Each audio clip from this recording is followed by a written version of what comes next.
आज हम पाठ 5 प्रकृति का संदेश पढ़ेंगे, जिसमें प्रकृति हमें क्या संदेश देती है वो जानने को मिलेगा। इस कविता को लिखने वाले हैं श्री मोहनलाल द्विवेदी। तो चलिए हम देखते हैं। पर्वत कहता शीश उठाकर, तुम भी ऊंचे बन जाओ। सागर कहता है लहरा कर, मन में गहराई लाओ। मतलब कि पर्वत जो है वो शीश उठाकर हमें ऊंचा बनने को सिखाता है, तो हमें ऊंचा बनना चाहिए। और सागर जो है वो लहरा कर मन में गहराई लाने को सिखा रहा है।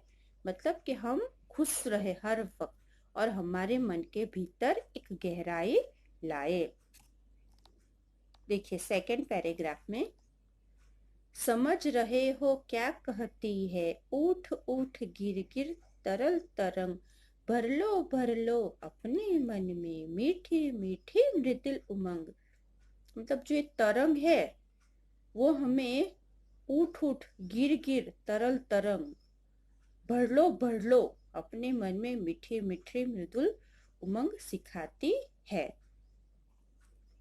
फिर देखिए, पृथ्वी कहती धैर्य न छोड़ो, कितना ही हो सिर पर भार। नभ कहता है फैलो इतना, ढक लो तुम सारा संसार। कि पृथ्वी हमें सिखा रही है कि धैर्य धीरज हमें छोड़ना नहीं चाहिए, कि हमारे सिर पर कितना ही भार हो, मतलब वर्कलोड हो, कितना भी काम हो, लेकिन हमें छोड़ना नहीं चाहिए। नभ कहता है फैलो इतना, ढक लो तुम सारा संसार। नभ हमें फैलने के लिए कहता है कि जिससे हम सारा संसार ढक ले।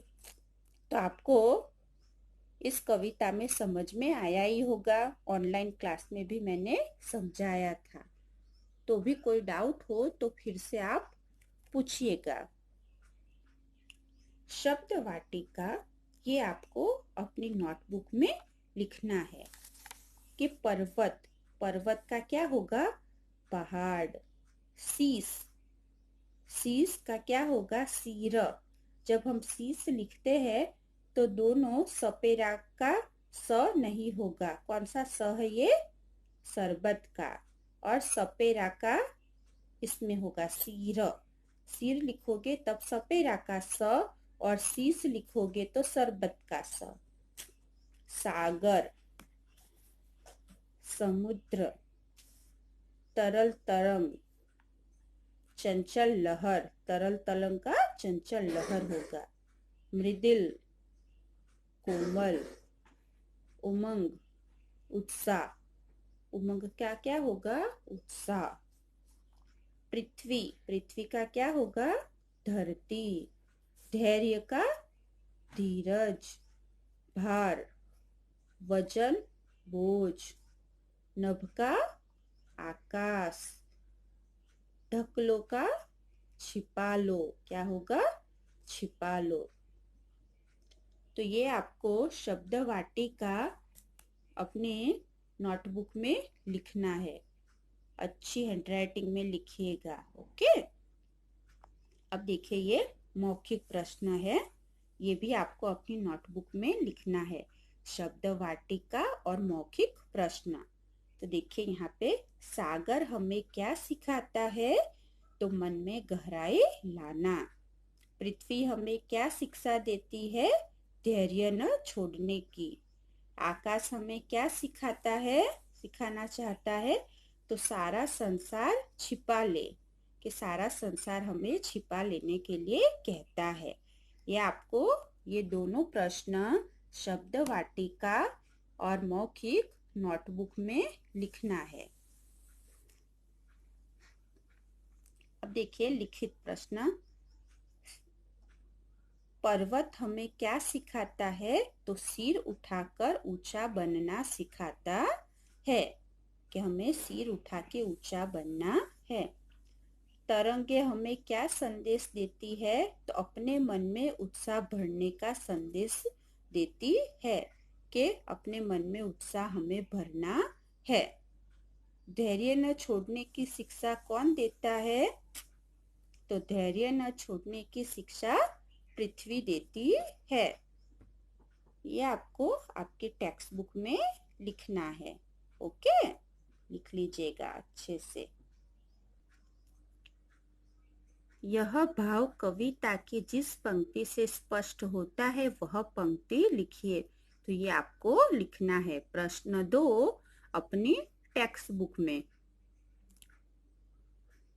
अच्छे से लिखिएगा। फिर देखिए भाषा ज्ञान। भाषा ज्ञान में यहाँ पे है शब्द विचार। तो देखिए ये पर्वत का पिक्चर है, तो पर्वत को क्या क्या कहते हैं पर्यायवाची शब्द में? तो पहाड़, शैल, गिरी।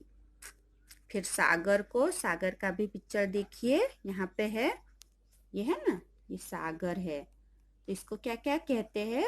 तो समुद्र, रत्न, जलधि। फिर पृथ्वी, पृथ्वी को क्या कहते हैं? भूमि, धरती, वसुंधरा। आकाश, ये आकाश है, उसको क्या कहते हैं? आसमान, नभ, गगन। तो ये पर्यायवाची शब्द है, मतलब के समानार्थी शब्द। तो इसे आपको लिखना नहीं है, इसे आपको सिर्फ समझना है और पढ़ना है। फिर देखिए अर्थ लिखकर वाक्य बनाइए।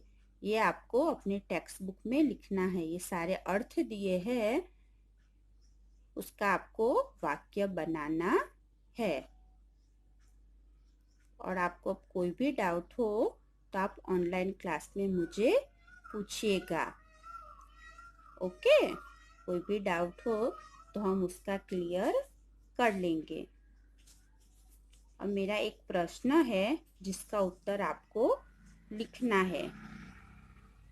शीश का समानार्थी शब्द क्या होगा? वो आपको कमेंट बॉक्स में लिखना है और अपना क्लास सेक्शन नेम, ओके, अपना नाम, क्लास, सेक्शन और शीश शब्द का समानार्थी शब्द क्या होगा वो आपको लिखना है। चलिए बाय बाय।